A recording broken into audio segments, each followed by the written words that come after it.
తర్వాత దావీదుకి శత్రువులుగా ఎవరు ఉంటూ వచ్చినారంటే ఆ యొక్క సౌలు ఈ యొక్క దావీదుకి ఏమవుతాడమ్మా? మామయ్య గారు. కాబట్టి అయినప్పటికీ కూడా మామయ్య గారు అంటే అల్లుడి గారిని ప్రేమించేవాడు ఉండాలి, అల్లుడి గారిని రక్షించేవాడు ఉండాలి, చక్కగా జీవించేవాడు ఉండాలి. అయితే ఈ యొక్క సౌలుకి ఎక్కడ కోపం వచ్చిందంటే ఈ యొక్క గొలియాతుని జయించినప్పుడు, ఆ ఫిలిస్తీన్లపై విజయము దేవుడు దావీదు పట్ల చేకూర్చినప్పుడు, అప్పుడు అక్కడ ఉన్నటువంటి అనేక వేల మంది వారు ప్రజలు అందరూ కూడా ఏం చేస్తూ వచ్చారంటే, ఏదైనా ఒక వ్యక్తి ఎలక్షన్లో కానివ్వండి లేక ఆ యొక్క విజయాన్ని చేకూర్చే పరిస్థితుల్లో ఎవరైనా విజయం పొందినప్పుడు, విజయము పొందినటువంటి వ్యక్తికి వారు ఏం చేస్తారంటే జయము చెప్పేవారు ఉంటారు, లేక వారికి ఎంతో సంతోషాన్ని ఇచ్చే పరిస్థితిని వారు గమనించుకుంటూ ఉంటారు. అయితే ఇక్కడ జరిగిన విషయాన్ని మనకందరికీ తెలుసు.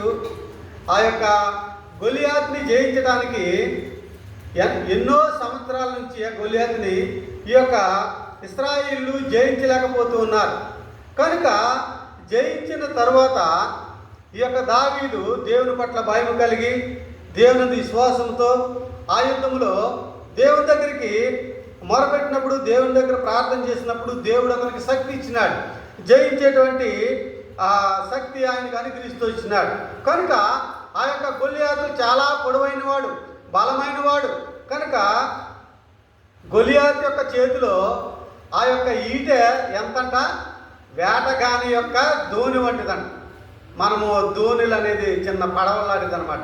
పూర్వకాలము దోణుల్లో వస్తూ ఉండేవారు చాలామంది కూడా, ఆ వేట ఆడుకునేవారు, చేపలు పట్టేవారు. కాబట్టి ఆ దోణి చాలా పొడుగైంది, బలమైంది. అంత బలమైనటువంటి వ్యక్తి. కాబట్టి దావీదైతే పొట్టివాడు, కాబట్టి గొలియాతు మీద జయించేటువంటి విధానంలో అతను లేడు. ఎవరు తోడుకున్నారంటే దేవుడైనటువంటి యెహోవా దావీదుకు తోడుగా ఉన్నాడు. తోడుగా ఉన్న కారణాన్ని బట్టి దేవుడు ఆయనకి విజయాన్ని చేకూరుస్తూ వచ్చినాడు. కాబట్టి ఆ గొలియాతుని ఒక వడిసెల రాడుతోటే ఆ యొక్క గొలియాతుని చంపివేస్తూ వచ్చినాడు. కాబట్టి తన దగ్గర కత్తి లేదు, లేక తన దగ్గర శిరస్త్రాణం లేదు.